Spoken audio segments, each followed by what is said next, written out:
coming up on the Lead Ministry Podcast. They had no idea that when they said yes to working at a church, that they automatically became the HR director of an all-volunteer unpaid workforce. Now your host, Josh Denhart. Hey everybody, welcome back to another episode of the Lead Ministry Podcast. We are starting a brand new series around the idea of having a ministry coach. We think, and we stand behind the idea that having a ministry coach and having somebody outside of yourself to speak into your world is a massive, massive value. And Bill, great to see you. Basically, today's going to be kind of an interview where I, Josh, am going to be interviewing you, Bill, who are a ministry coach. And so we're talking about coaching today. We're going to get your perspective as to why you think it's important, how you have blessed other people, how you've been blessed by being a coach, and some of the like. Well, it wasn't too long ago that we had a podcast series on burnout. And one of the key factors that we said on that podcast series was that you need somebody who is outside of your church, outside of your town, and outside of your denomination, that you can be fundamentally honest about the realities of your situation. Yeah. And that can be a friend who you met at a conference. It can be a friend that maybe you worked with a long time ago, but now they're at a different church and you've maintained that relationship. You need an outsider, somebody who's outside of your town, outside of your church, outside of your denomination. And guess what? A ministry coach could be that. Yeah, absolutely. It's almost like they are that. Well, we're talking about the power of ministry coaching. We are going to do this series. This series, Bill, is going to be with some of the coaches who are lead ministry certified. That's you, plus 4 others. There's 6 of us total right now on the roster, though we're getting ready to add more because a lot of people are getting full. Like you right now are full. You aren't taking any more ministry coaches, any more coaching clients. You're on hold for now. We're going to look at the fall. So we're going to have some conversations with people who are lead ministry coaches. That's first. However, we're going to have conversations with people who are doing lead ministry coaching, and they are being coached, and we're going to talk about their experience. So we're going to come at this from 2 different vantage points: the coach and what it means to be a coach, and how does that bless, what perspectives do they have, but also those who are being coached as well. So it'll be a kind of a fun series. We kind of talk about defining it and developing it and doing it.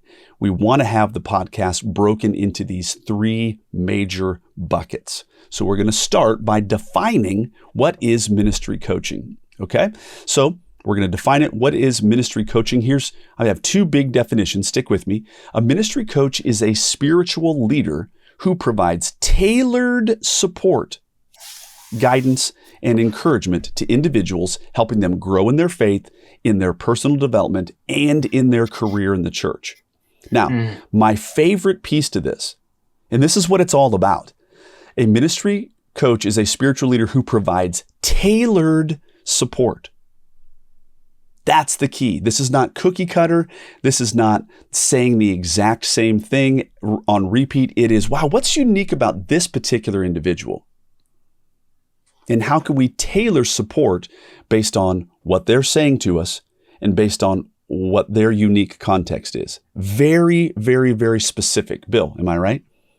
Yeah, I actually, this is one of my favorite parts of coaching. Like, I can't imagine just like memorizing lines and then people say, like, oh, we're going to go through this material today and I'm just going to say this exact line to you and that's it. Like, my favorite part of coaching is where we get to talk about how people are struggling with one aspect of ministry or another. And I get to provide insight that I've learned over years of experience or like insight as a follower of Jesus, or insight as just somebody who cares about personal development, like all those different areas. I love being able to do that. And I can feel the Holy Spirit working often in those instances. That's what I was going to say, is that that's what came to my mind, is that really it's about being present and the Holy Spirit influencing our conversation in guiding to the left or guiding to the right. It is a tailored discussion that is spirit influenced. Couldn't agree more. Well, here's another quick definition. It says this: ministry coaching is a partnership between a coach and a ministry leader to help them identify their strengths, overcome their challenges, and achieve their goals in a faith-based context.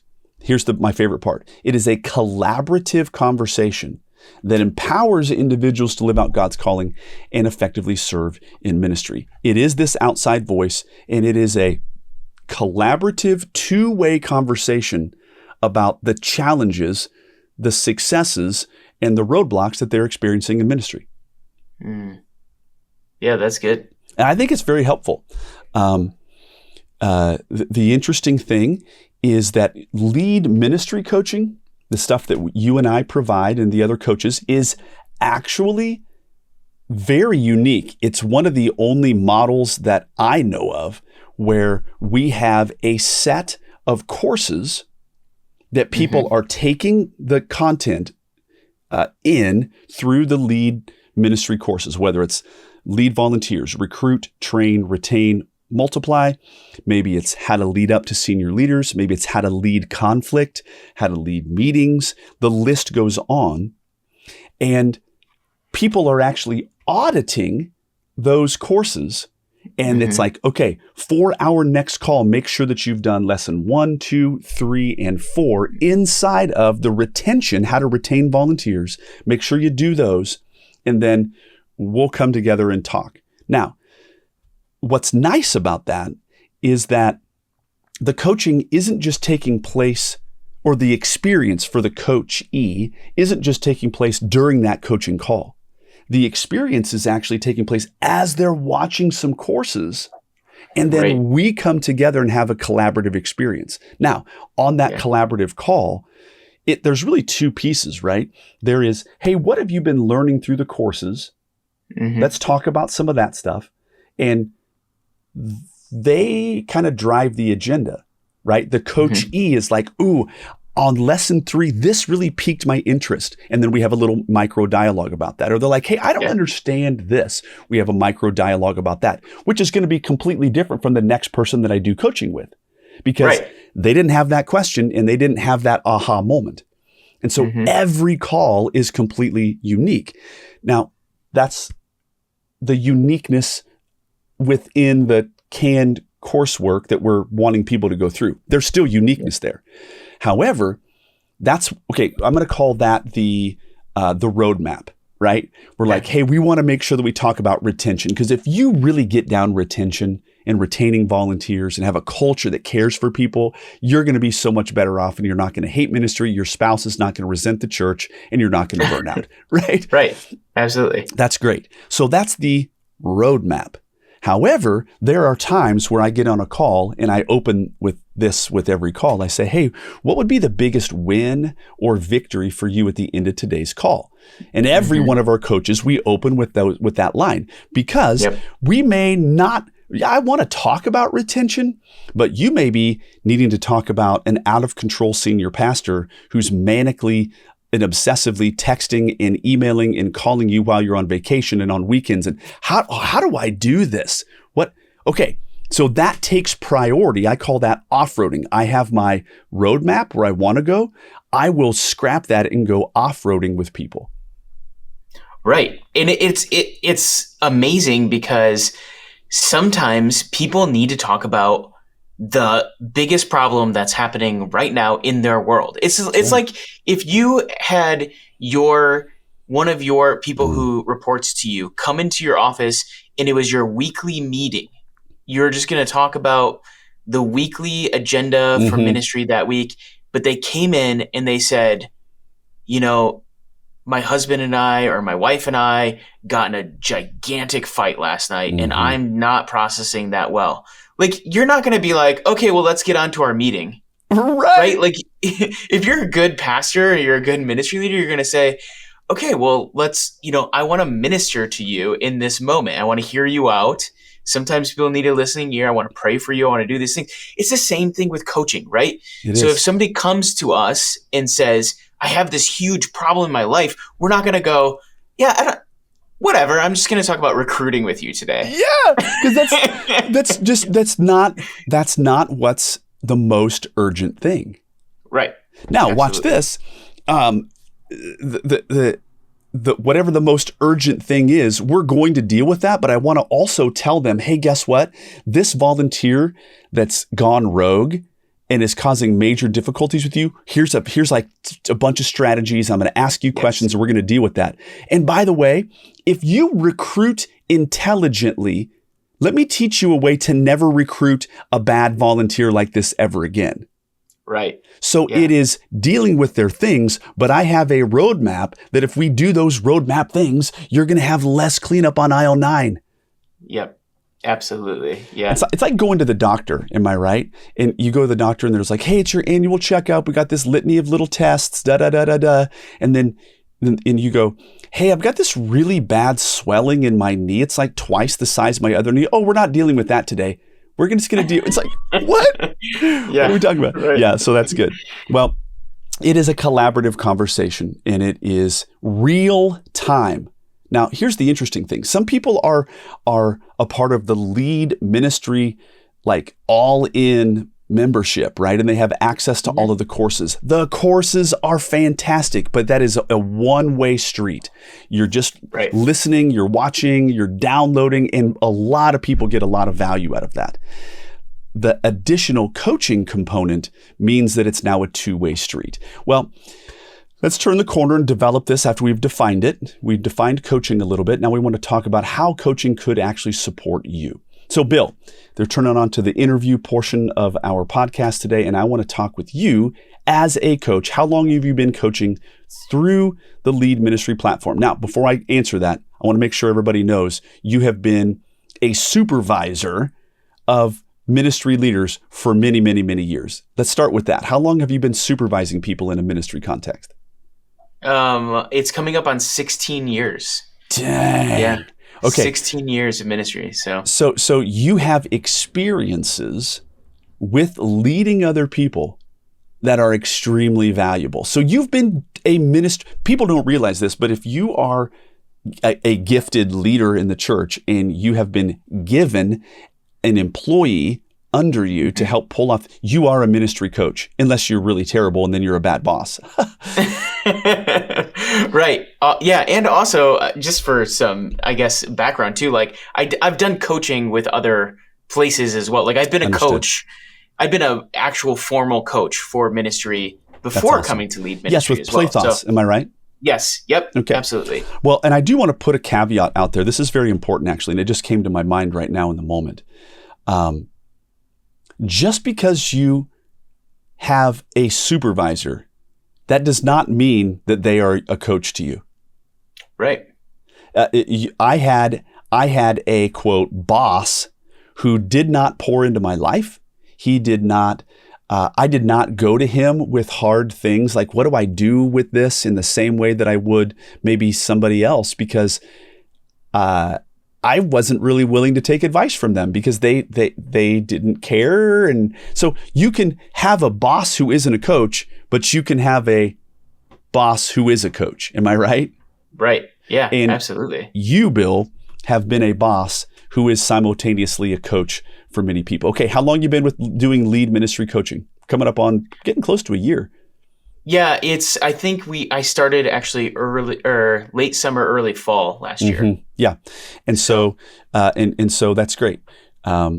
What drew you to become a ministry coach with Lead Ministry? Now, you have not answered this question in my presence. So this is all like this will be very telling. Yes, absolutely. No, I think it's that I do this anyway, right? Like this is me. This is part of who I am. And so when the opportunity came up, and I think the other piece for me is, to be really honest, like, I'm 40 now. And so I'm reaching an age of my life where I'm starting to think like, man, I don't want to just take in. I'm a learner. I'm always going to be a learner.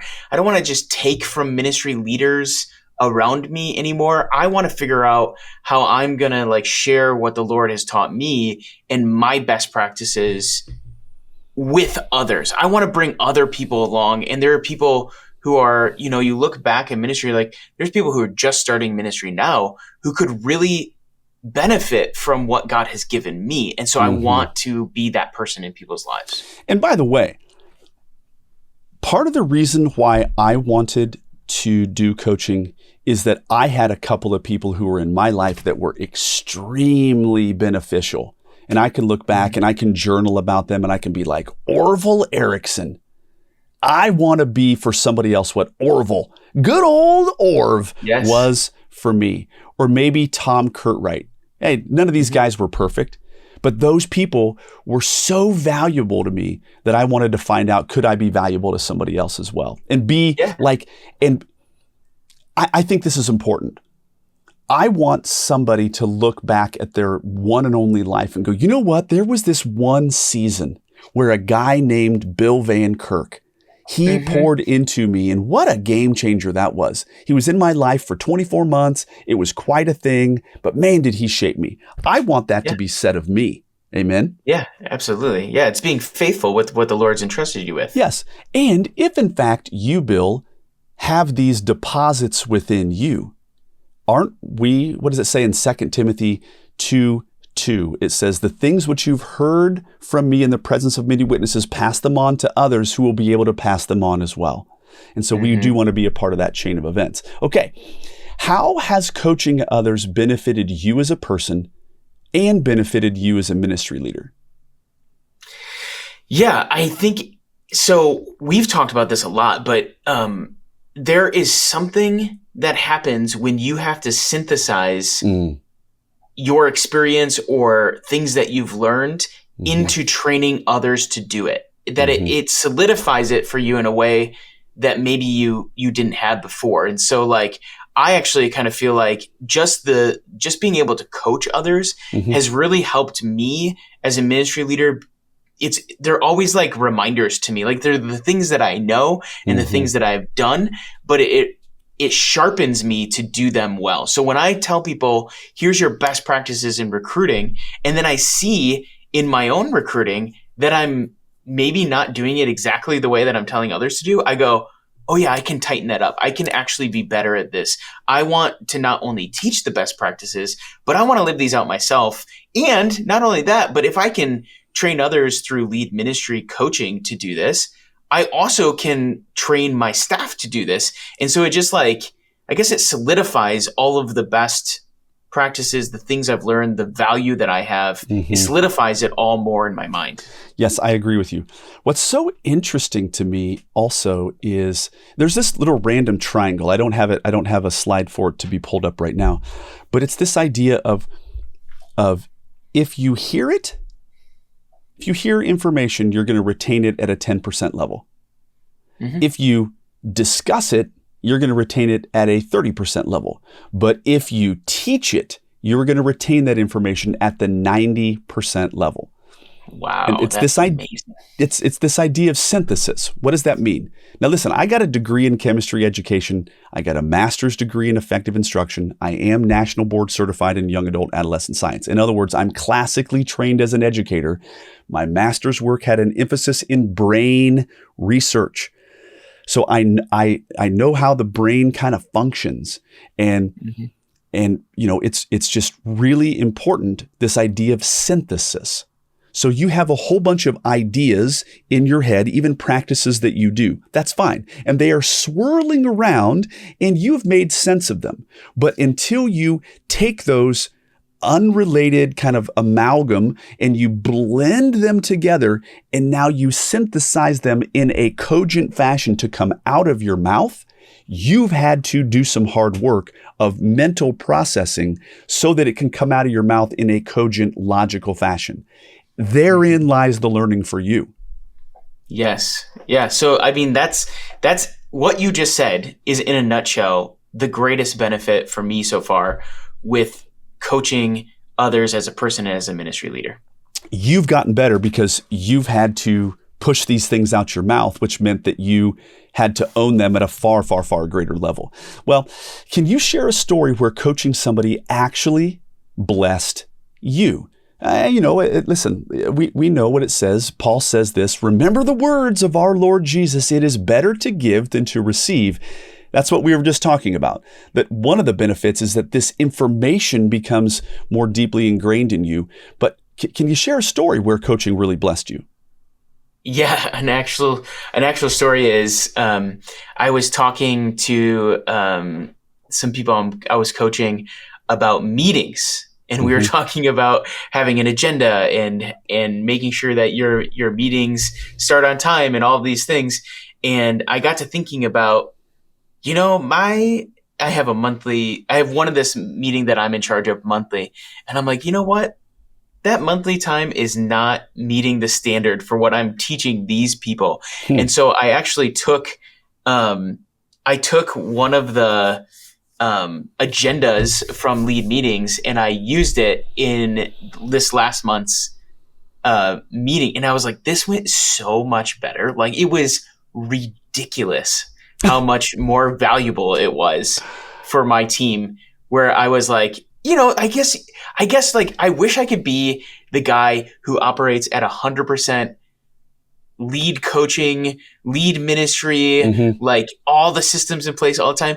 But there's just like sometimes where it's like, I'm killing it here, but over here, like I just didn't put enough effort into this one thing. And that meeting had been like that. You find those places in your ministry where you're like, I'm 90% everywhere else. Here I'm like 10%, right? And I said, but I can be 90% there. And so putting it in there, this is like my plug for like lead meetings, because it was amazing how much just like putting effort into that, completely transformed it. So the lead meetings framework, these 4 little buckets, right, of content, it makes all the difference in the world. It does. And so we'll have a whole podcast series a month we're going to take on coaching. Okay, here's another question for you. What do you see as the core benefits of someone receiving coaching from another outside leader like yourself? Yeah, so the biggest thing is, and I've experienced this over my time in ministry, the biggest thing is there are times where you just get stuck in ministry. And it can be in any sort of area of ministry, but you kind of get stuck, and we all find areas where we feel like we're spinning our wheels. And until somebody from the outside comes and talks you through it, or gives you another perspective on it, or leads you in the direction to go, you can't see it. You need somebody else in order to okay, here's my glasses. Put these on. Yes. And you give them to the person, and they put them on, and they go, oh, that's the problem. That's the solution. That's the direction that I need to go. And so true. And it's funny because a lot of times they're like, you're like a genius. I can't believe how good this is. And you're like, dude, this is not at all me being a genius. This is just like, I'm an outside observer, and I get to see your problem with clarity that you don't have because I'm outside. That's exactly And because right. I can see with clarity, I can apply a solution to it that can help you. And so that's the benefit of having a set of outside eyes. So somebody out there in podcast land is like, oh my word, it could be great to have somebody else from the outside. Here's a quick story from me. I was on a chemistry show run, and I was close enough. I was a couple hours from one of the people that I do coaching with. And I thought, I've got a couple of days before the next event. It's worth driving 2.5 hours to go stay with this guy and go in. And I've actually, it's worked out great. I have actually been inside of a lot of people's churches that I do coaching with. It's so amazing for me to see, oh, that's that person. That's this person that they've talked about. That's this area. And I get to see their context. It makes all the difference in the world. So he said, hey, would you be willing to be a fly on the wall at our fall festival and just take notes? I took 2 pages of notes, and it was, as you said, he was like, oh my word, I never thought. This is genius. And it wasn't genius. It was just super easy, low-hanging fruit, but they were just too familiar with their own context. Yes. Yeah. It's a huge benefit to coaching is to have that set of outside eyes. Okay. You kind of already mentioned it about lead meetings, but here's the next question for you. What course or courses have benefited you the most or have caused you to go, man, that's a good course that lead ministry has on tap? Yeah, so I was thinking about this. It's really hard to choose. I actually really I'm probably a little bit different than some of the other coaches, but I really like Lead Productively because I'm a super productivity junkie. Yeah. And so I love the ant and the badger. I love all those. I love that content. It's so good for me. Yeah. And I think because for me, that area of ministry, when you actually get it down, it affects everything you do. Right. It does. Like it's a thread that runs through every piece of it. So I really like that one. I would say the other one for me that is just, I think this is why probably this is the core is the lead volunteers, all 4 of those pieces are just man, you got to get this down in ministry. You have to be able to do these things. Otherwise you will be forever drowning in water. You will not be able to hold your head up for water, or it'll feel like you're coming up to take a breath and then you're getting shoved back down onto the water. Yeah. If you can get the lead volunteers piece right, and you can get each of those modules, recruiting, retaining, training, multiplying, if you can get all of those done and those become a core skill set that you have, you can thrive in almost any area of ministry. It is legitimately a game changer. Yes. Absolutely. Recruit, train, retain, and multiply. These are the basic X's and O's of ministry. I mean, I thought of this again today, Bill. When somebody raised their hand or said yes to God and said, here I am, send me, or they stood in the line at the job fair to get a job at a church. They had no idea that when they said yes to working at a church, that they automatically became the HR director of an all volunteer unpaid workforce. It's so true. It's so true. It's hey, I got into this to love God. I love the Bible. I love people. Maybe you're in student ministry. I love students. I love junior hires, which makes you very unique in the world, but and all of a sudden you said those are the reasons that you got in. But what you don't realize is that you are immediately the HR director of an unpaid workforce. How do you go about motivating them? Yeah, go ahead. Yeah, I can't tell you how true that is. And it makes me think about my Bible school education. I went to Moody Bible Institute. By the way, I love Moody. Awesome school, amazing ministry preparation in terms of theology, in terms of getting all those core things done. How many classes did I have, though? How many classes do you think I had on recruiting volunteers? 0. How many? 0. How many? I mean, I guess you could say that I learned a little bit about training. That was good, right? But multiplying, there are so many things within lead ministry that I feel like you should go through Bible school because it's super important. And then your very next thing should be lead ministry year of lead ministry. It would set up people so well. We should partner with universities. We should partner with Moody. We should. Yeah, because it'd be a game changer. I think that it would. And I have said many times, where seminary ends, lead ministry begins. Yep. Because there is, listen, okay, I'm so sorry. This is just the truth. First of all, the Bible is not the 4th member of the Trinity. Can I just say that? Right. The Trinity is the Trinity, and I hold the Bible in high regard. I get that. But your knowledge of theology and your knowledge of the scriptures is a piece to the puzzle, but it is not the only piece to the puzzle to being a good and strong ministry leader. It is a piece to the puzzle, but having people skills in recruiting, training, and so on, that's really going to be the answer. Yep. So I've known a lot of leaders who thought that they're just knowing the Bible really well was going to make them a great pastor. No. That is a portion of being a good pastor. That's not the only thing. You need HR skills. You need scheduling skills. You need event management skills. You need conflict resolution skills. And you're like, well, I know a ton about the Bible. That's awesome. Let's learn some other things too. Amen. Right. Yes, absolutely. Yes. Okay. Well, as we're kind of closing out this episode, Bill, we're going to turn the corner and land the plane on this one. And it says, why should other people consider getting a coach? We're going to land with this one. And here's the big question. What would you, Bill, say to someone who is on the fence about having a ministry coach in their lives?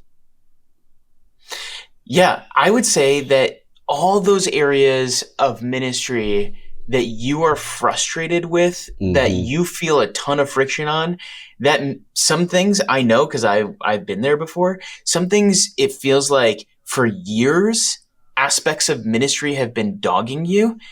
I just want to say to you, likely what you need is a coach. You need somebody who has the outside perspective, who has the knowledge and the training and the background in order to look at your situations objectively, your problems, your friction points, and to help walk you through that. And you need the support and the encouragement of a coach in order to navigate fixing those problems. Yes. And so if you're feeling it in ministry and you have areas that are stuck, you have areas that you're frustrated with, which we all do, man, a coach can be a game changer for you. It sure can. It sure can. And the interesting thing that just came to my mind, like, I want to be somebody's big brother, and I want to have them, like Jody or Alicia or Christy, the other coaches that we have. I want people to go, man, she's like my big sister in ministry. They've been there, they've done that. They're like, oh, girl, you're good. Watch this. Hey, listen, it kind of goes like this. It sounds funny. This is a dorky thing, and maybe we'll cut this from the podcast. Maybe it's not. But the funny thing is that, like, when you're out to dinner or you're doing whatever, and the girl goes, hey, I got to go to the bathroom, and the other girl goes with, and you're like, wow, like what? Why do they always do that? Well, it's camaraderie. It's the sisterhood. It's the whatever, right? And so it's, hey, I'm in ministry. Hey, follow me. Just here. Let's hit to the bathroom real quick. Let me give you a couple quick pointers. Here's what's really happening in this situation. It's like, oh, girl, thank you. I want to be that big brother. I want somebody else to have that big sister in their world. And Bill, you are that guy. You naturally do this. So I am going to put you on the spot. And here's what it is. This fall, you have kind of softly told me that you are willing to open up your coaching schedule and add a few people, because I guarantee that there's people who know you, know your voice from the podcast, are like, I'd like to have a little bit more Bill in my life. Yeah. Yeah, I'll open it up a little bit. Okay, good. It's been officially recorded. So, well, gang, listen, we're grateful that you guys and gals are here. We do think that you would benefit from a coach. It is an investment. It's not a significant or crazy investment, but we really do think that it could be a benefit to you. So, thank you so much for being a part of this. This is going to be a little series on coaching, and we'll catch you guys on the next one. And that's a wrap for today's episode of Lead Ministry Podcast. Don't forget to subscribe and leave us a review. Make sure to follow us on Facebook and Instagram, and visit leadvolunteers.com for more episodes and resources. Thanks for listening.